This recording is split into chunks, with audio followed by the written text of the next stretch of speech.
A delegation from the US group Civil Society in New York, who were in Ramallah to meet representatives in West Bank, were pelted with eggs as they left Palestinian Center for Policy and Survey Research.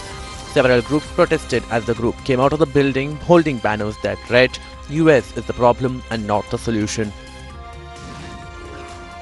Police closed down a street in southern Brussels in a major security operation involving specialist armed units after a report of possible murder. A police spokeswoman denied media reports that an armed gunman was hiding in the area but revealed that special units of the federal police had been deployed after a Polish man reported that someone had been murdered in the morning.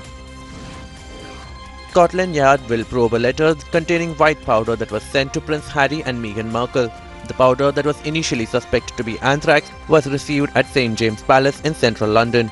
The powder inside the letter was found to be harmless after being examined by experts. The letter also had racist comments against the actor. Pakistan's deposed Premier Nawaz Sharif has alleged that efforts were being made to oust him from politics for life. The comments come a day after he was disqualified by the Supreme Court from leading his party. The White House assured that it was not going soft on Russia and was weighing additional sanctions against the country. Officials reportedly said that a task force has been set up to address potential meddling in the 2018 congressional elections and work was underway to introduce sanctions. Amid a public outcry, President Donald Trump on Thursday endorsed a higher minimum age for buying certain rifles and tighter background checks for purchases. US Vice President Mike Pence has said the Trump administration will make school safety the top national priority. The comments come in the wake of last week's attack on high school in Parkland, Florida.